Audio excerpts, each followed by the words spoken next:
The thing outside our tent spoke in my friend's voice 3 hours after we buried him. And if I close my eyes even now, I can still hear how tired it sounded, like it had walked a long way through the cold just to find me. I was young then, not yet old enough to know that there are some places where a man can work all day, pray all night, and still not be welcome. We were up in the north of Wisconsin, where the ground rolled in dark ridges and the pines grew so thick the daylight came down in thin strips, like it had to fight its way to the dirt. Men had come there for wood before us and fur before them, and long before that, folks who knew the land better than any map ever could had crossed those same creeks and high banks. We came for gold, or what we hoped was gold, because hope will drag a hungry man farther than good sense ever will. You hear Wisconsin, and maybe you think of farms, lakes, church bells, and little towns with white paint on the porches. There was some of that, sure, but not where we were. Where we were, the roads were hardly roads at all, just wagon cuts through mud and roots. In spring, the ground sweated. In summer, the flies came thick. In fall, the air turned sharp and sweet with pine sap. And by the time the first hard cold settled in, the whole world seemed to go still. Not quiet exactly, still, like the woods were holding their breath.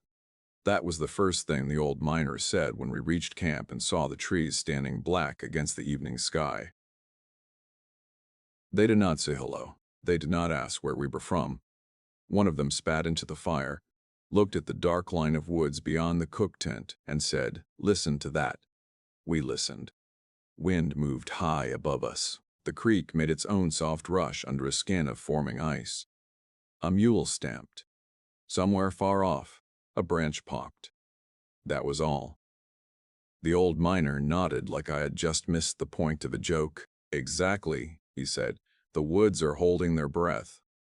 There were 12 of us at the dig that season, not counting the cook and the 2 boys who hauled water and split kindling. I was one of the younger hands, strong in the back, dumb in the head, hungry enough to take low pay and a colder blanket than I deserved. Most of the others were like men are in camps far from home, rough on the outside, softer than they wanted anyone to know. One snored like a saw in wet wood. One carried a bent deck of cards in his coat and dealt after supper as if the world still had room for games. One had a cough that never left him and still gave his last bit of sugar to the cook when she ran short. Nobody there was bad. Broke, yes. Hard, some of them, quick to fight when drink found its way in. But not bad.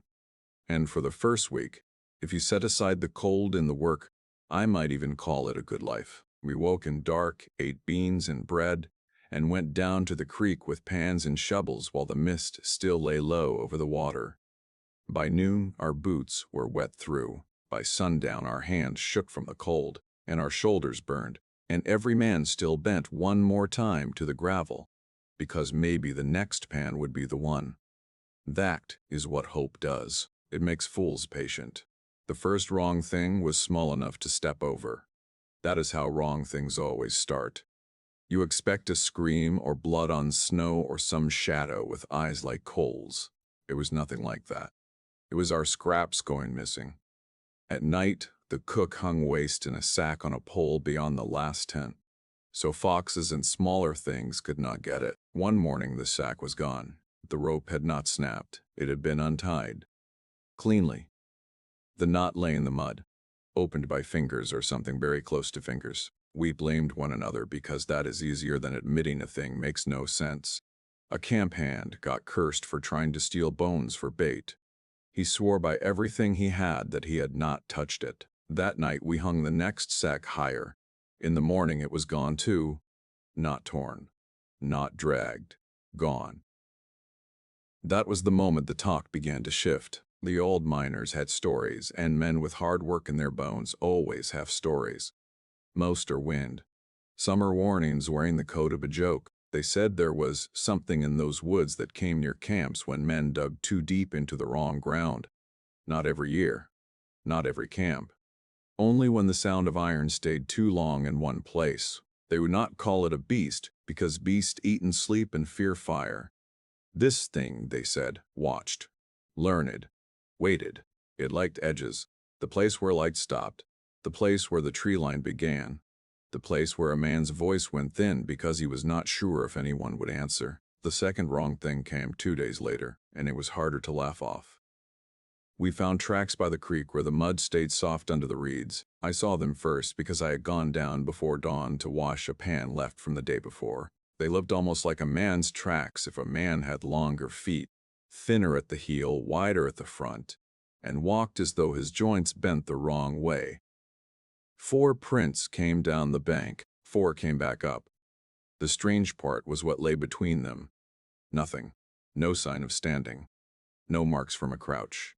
No place where, whatever made them, had stopped to drink. It had come to the creek and gone away without ever seeming to do either. I called the others. We stood around those prints in the gray cold while our breath smoked and the first weak light touched the tops of the pines. Nobody spoke for a while. Then one of the boys said maybe someone had made them to scare us. Nobody answered him. The old miner who had told us to listen the first night squatted down, put 2 fingers near the edge of one print without touching it, and drew them back quick, as if the mud itself might bite. He did not look at us when he spoke. He looked at the woods. "Told you," he said, still holding its breath. So we stayed. And because we stayed, the woods began to speak in little ways. Not voices at first. Smaller things. A tapping on tree bark after dark. Not like a branch in wind, more like someone knocking from the wrong side of a door. Stones stacked in 2s and 3s near the tool shed. Though nobody had time for games. A smell now and then, sharp and strange, like wet pennies and old leaves crushed under ice. We noticed the birds were scarce in that hollow, and when birds stood cross overhead, they did so fast, never dropping into the trees around us. Our mule began waking in the night with foam on its bit, and its eyes rolled white. One morning we found its flanks streaked with mud, as if something with cold hands had pressed along its side while it stood frozen in fear. What we found by the west stand of trees was not what any of us expected. One afternoon, the cook sent me and another hand to fetch a split log we had left near the older pines. The sky was low and white, snow still waiting somewhere above us. We carried a small saw and a rope and took the west side path, the one most folks avoided because the ground there dipped into hollows hidden under fern and deadfall. I remember thinking how warm the light looked, though there was no warmth in it at all. I remember how the smell of sap faded the closer we got to that stand, and I remember seeing the first deer before the other hand did.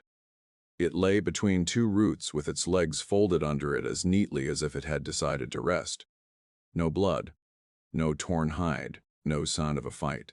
Its eyes were open and clouded over, and there was mud packed inside its ears. We came closer and saw the marks on its ribs. Long dark streaks like fingers had dragged there after rain. Then we saw there were more deer farther in. 3, maybe 4, all laid out in the same quiet way, all facing the same direction, toward the deeper woods. The other hand whispered that we should leave. I agreed, but before we turned back, I looked where they were looking. There was a gap between the trunks no wider than a door, and beyond it, maybe 20 steps in, stood a little ring of stones around a black patch of earth. No ash. No camp, just ground so dark it seemed wet even from a distance.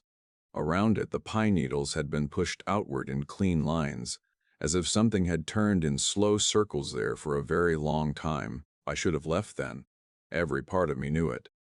But I stepped forward once, then again, like a fool walking in a dream. Something moved behind me in the brush. Not big, not loud, just enough to freeze the blood in my neck. We ran. We did not look back. By the time we reached camp, both of us were breathing so hard we could barely speak, and when we finally told the others what we had seen, the old miner closed his eyes like a man hearing news he had feared for years. He asked only one question. Did the ground look stirred? I said yes. He nodded.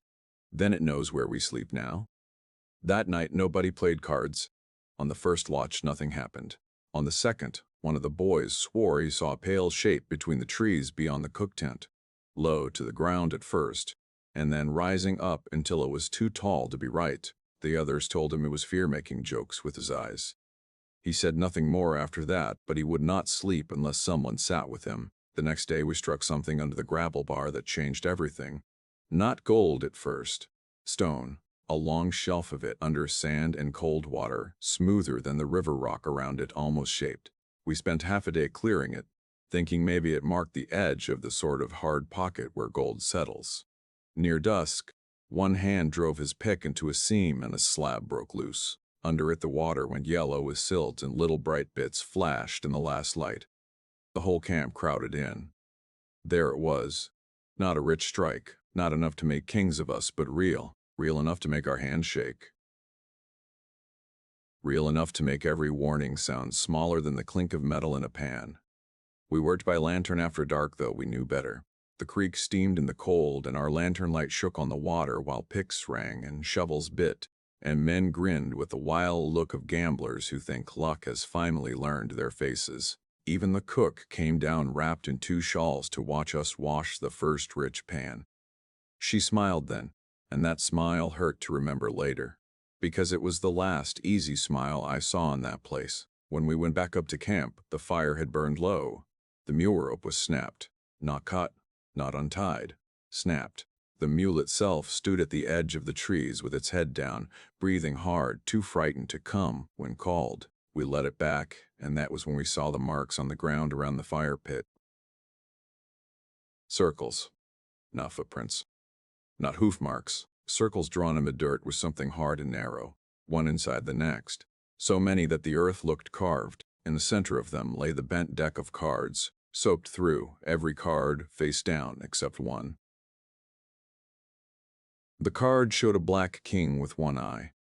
I slept little that night. Near dawn I heard the tapping again, farther off this time, moving from tree to tree with long pauses between like someone thinking. When the gray light came, I went to wake the other hand who slept beside me, the one who had gone to the west to stand with me. His blanket was full. He was not. There are few sounds sadder than a camp at first light when men realize one of them did not simply rise early. We searched the tents, the cook shed, the creek bank, the tool lean-to, even the waste pit, cursing him for a joke none of us believed was a joke. Then one of the boys found his boot. Just one, standing upright beside the path to the west stand of pines. That was the moment I understood what we were actually dealing with. No bear leaves one boot standing. We armed ourselves with what we had, which was not much. Picks, axes. 2 old rifles with more faith than powder in them. The old miner told us not to spread out, not to answer if we heard someone call from off the path, and not to look too long between tree trunks where the light went strange. I asked him how he knew these things. He said, because I stayed once before. Then he would say no more. We followed the boot, and then small breaks in brush, then nothing at all. The woods past the west stand seemed wrong in ways I still cannot lay out proper. Sound did not carry right. Our steps felt muffled, as if the ground under the needles had more give than dirt should. Even the cold changed. It came in pockets, one patch biting at your face, the next almost warm enough to sweat in. We found another deer, then part of our missing scrap sack, hanging from a branch too high for any fox or dog. Then, at last, we came to the ring of stones. In daylight, it looked worse. The black patch of earth at its center was not wet. It was smooth. Smooth as if many bodies had pressed there over many years. Around it lay bones half buried in needles, not in a heap, not scattered by animal teeth, but set in rough lines pointing inward. Small bones. Rabbit, bird, fox maybe, and one thing that made my mouth go dry. A strip of blanket cloth. From our camp. The old miner told us to back away slow.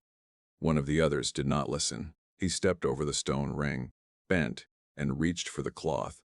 The ground moved. That is the plain truth. The black earth shivered once like skin under a fly. The man shouted and jerked back, but too late. Something long and pale slid up from the dark patch with no sound at all. Not fast like a snake and not slow like a root. Just wrong, the way a thing moves in a dream when distance stops mattering. I saw fingers first. Too many joints. Mud packed under nails dark as bark. Then a wrist, thin and gray. Then more of an arm. If arm is the right word, slick with black earth to the elbow. We ran before the rest of it came free. Behind us, I heard one rifle fire, then another, then a sound I have never found a good way to tell. Not a growl, not a scream, more like wet wood splitting under great weight while someone far away tried to sing through it. We burst back into camp half mad with fear, talking over one another, dropping tools, shoving gear into sacks. The cook went white but did not waste a breath. She packed food. She tied blankets. She shoved the boys toward the wagon. For one blessed minute it looked like sense had won at last. Then we counted heads. We were short one. The man who had reached into the stone ring had not come back with us. Nobody wanted to go after him.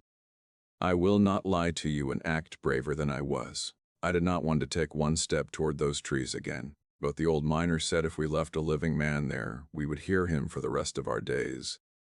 And if we left a dead one there, something worse might follow. So 4 of us went, not because we had courage, but because shame can pull almost as hard as duty. We found blood this time, small drops first, bright on dead needles, then smears on bark high above shoulder level, then nothing. No body, no drag marks, no torn coat, just blood and the smell of wet pennies so strong it sat in the throat. One of the men began praying under his breath. Another kept turning in circles because he said he heard walking just behind us no matter which way he faced. Then the wood spoke. "Over here," it said, in the missing man's voice. Not loud, not close. Just over there, somewhere among the trunks where the light fell dim and green. "Help me," it said. I slipped. Every hair on my arms rose at once. The old miner clamped his hand on my shoulder so hard it hurt. "Do not answer," he whispered. "Please," the voice said, now from far the left. "It's dark." One of the others started crying without sound, tears running down his face while he bit his own fist to keep from calling back. We backed out step by step and made it to camp by late afternoon, though the light looked wrong, too dim for the hour. Clouds had rolled in heavy from the north, and the air carried that deep snow smell, clean and dead all at once. We loaded the wagon. We tied down tools. We argued over whether to leave the gold pans behind and then hated ourselves for arguing at all. By the time the first flakes began to fall, we were ready. The wagon would not move. Both rear wheels had sunk half a hand into ground that had been hard that morning. We dug around them, cursed, shoved, whipped the mule, shoved again, and still the wagon sat like it had grown there. One of the boys pointed at the mud and made a sound I still hear in dreams. Around both wheels, pressed deep in a circle, were those same long prints from the creek. Not one set. Many, as if something had walked round and round the wagon all day while we were in the woods. If you have made it this far with me, stay close. And if these old stories get under your skin the way they got under mine, you can subscribe and tell me what you think lived out there. Because I have carried that question for most of my life, and I still do not have an answer that lets me sleep. We had no clean road out anymore. Snow thickened, light failed. The old miners said we would not make the ridge before full dark. And if the wagon tipped on the east cut, the cold would finish us even if the woods did not. So we did the thing every soul there knew was wrong. We stayed one more night. Then the tapping started again. One knock. Far off. Another. Closer. Then from 3 sides at once. Toke. Toke. Toke. Toke. Not branches. Not wood settling. Deliberate. Patient. Like a hand on a wall, asking if anyone inside still hoped the door would hold. The mule screamed. I did not know mules could make that sound. It yanked hard enough to rip its tie posts loose and bolted through camp, scattering coals. One of the men lunged for the rope and got kicked in the chest so hard he folded. At the same moment, something pale moved between the cook tent and the trees.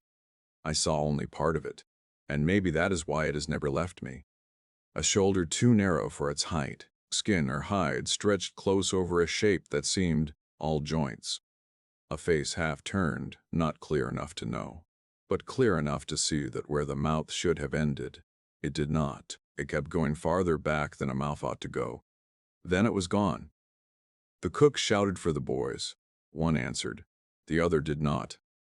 Everything broke at once. We ran to the tent. One boy was there, curled under blankets, hands over ears. The other side of the tent had been pressed inward low to the ground, not torn, just bowed in, and the second boy was gone. There in the snow outside were drag marks for maybe 2 body lengths. Then nothing. Nothing. As if he had been lifted straight up into the dark. The cook made a sound. I hope I never hear from another living throat. Fear changed after that. It stopped being the fear of maybe. It became the fear of now. We fired into the trees whenever anything moved. We shouted to stay together. Snow hissed in the fire. Wind came down the hollow, and with it voices. Not just the missing boy, not just the men we had lost. Voices from camp, from earlier that very day, repeating bits of speech in the wrong places. More wood. Pass the pan. Mind the lantern. Little stolen pieces of us drifting in the storm. It had been listening. All that time, it had been listening. Then, from the dark beyond the wagon came the cook's voice, calm as noon. I've got him, it called. He's over here. But the cook was right beside me. That broke the last of us. One man ran toward the voice before anyone could catch him.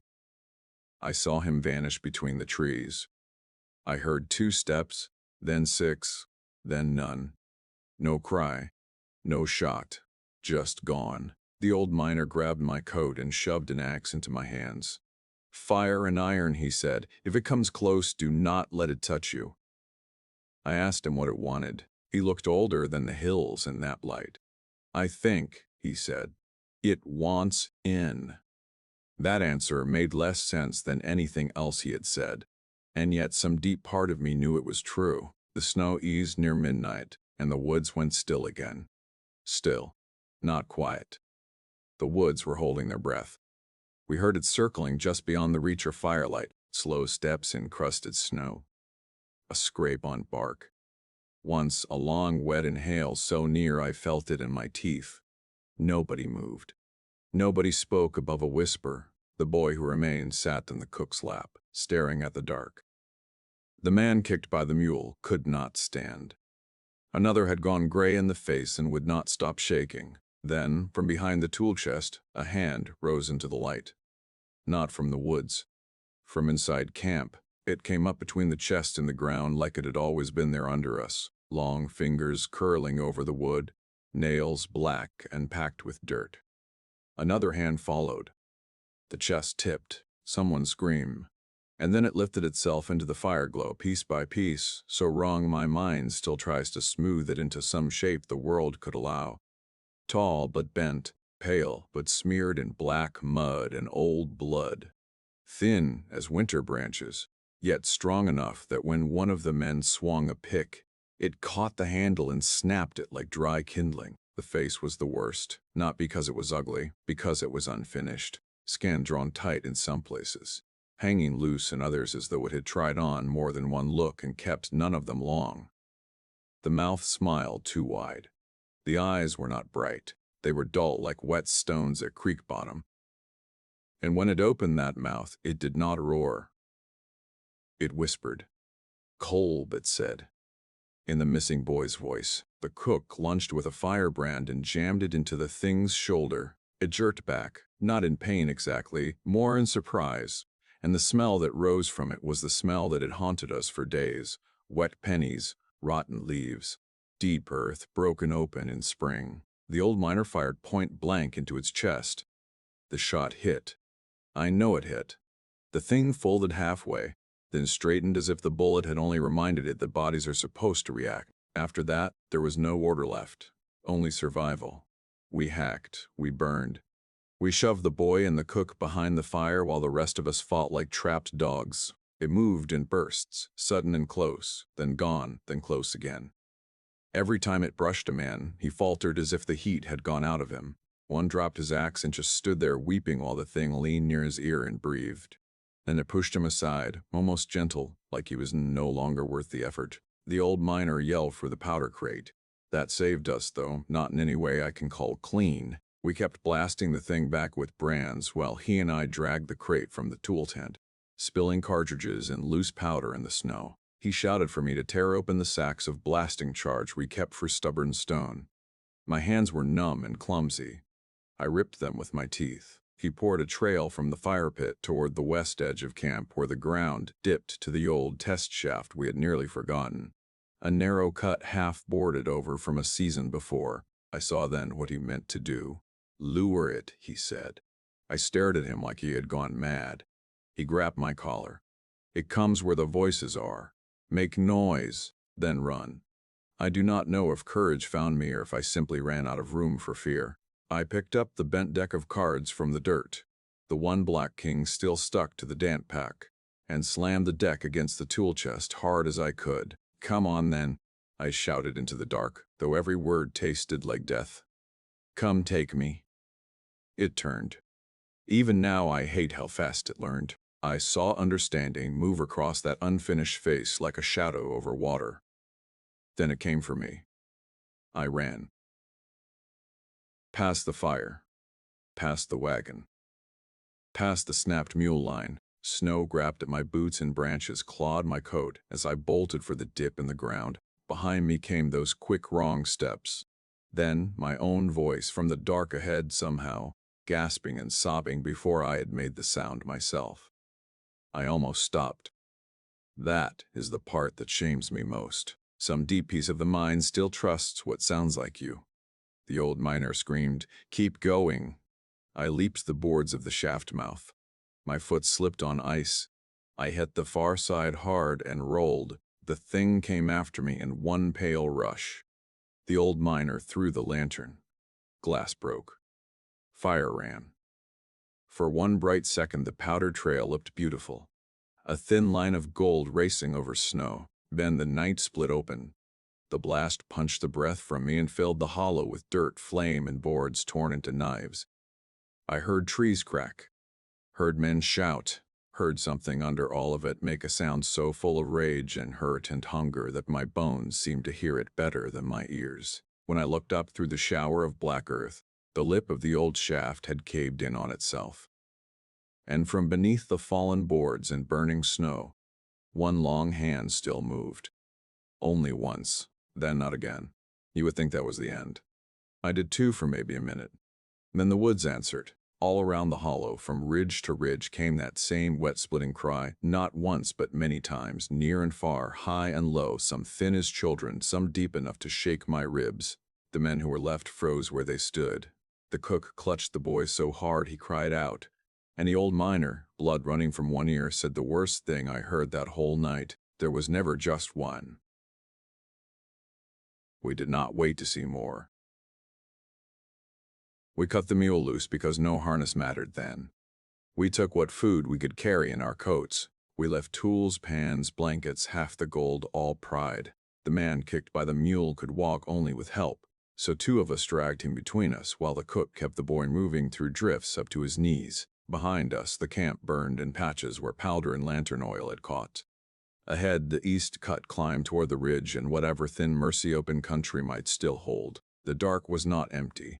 Shapes moved with us in the trees, never quite close enough for full sight, always just where the eye hates to look. Once I saw two pale forms keeping pace on the slope above, bending around trunks like smoke with bones in it. Another time I heard the lost boy's voice behind us, asking why we were leaving him, though the real boy was right there, sobbing into the cook's coat. The man at my left tried to turn back toward the sound. I hit him hard enough to spin him forward again. If I had not, I think we both would have died there. Halfway up the cut, the old miner stumbled and nearly took me down with him. I thought he had tripped on a root. Then I saw the black stain spreading through his coat where something had opened him from shoulder to ribs back in camp, and he had simply kept going. He had hidden it to get us moving. There are people who become larger when fear comes. He was one. He pushed my hand away when I tried to stop and bind the wound. "No time," he said. His breath smoked thin. "Listen to me now. If they call, do not answer. If they cry, do not follow. If you smell spring dirt in winter, run." He paused and looked back once at the burning hollow below. "And if the woods are holding their breath," he said, "you hold yours too." We made the ridge just before dawn. I know that because the sky had started to pale, and for the first time in hours I could see farther than the next tree. The wind up there cut hard and clean from the open barrens beyond. It felt like another world. Behind us the northwood spread dark and endless, ridges layered into mist. Beautiful in the cruel way. A deep lake is beautiful when it has already taken 3 people and still lies smooth under the sun. We did not stop until we reached an old logging road by noon. There at last, the old miner sat down against a stump and said he needed a minute. We all knew what that meant. The cook knelt beside him. The boy held her sleeve and would not let go. I stood a few steps off, because I could not bear the look in his eyes, not after he had kept us alive. He died small. That is something nobody tells you. Good people do not die with thunder. They go out like a lamp running low, with one breath that seems like any other, and then the next one never comes. The cook closed his eyes. The rest of us took off our hats. In the cold noon light, with soot on our faces and blood on our cuffs, we looked less like miners than men washed up after some storm. Nobody back home would believe. We buried him by that road, under a stand of birch where the bark shone white as bone. The ground was hard, and our hands were torn by the time we finished. We marked the place with a split board because it was all we had. I remember thinking the woods were far enough away then. I remember thinking maybe the day had saved us. I was wrong. We made a rough camp there that night because the injured man could go no farther and the boy had a fever coming on.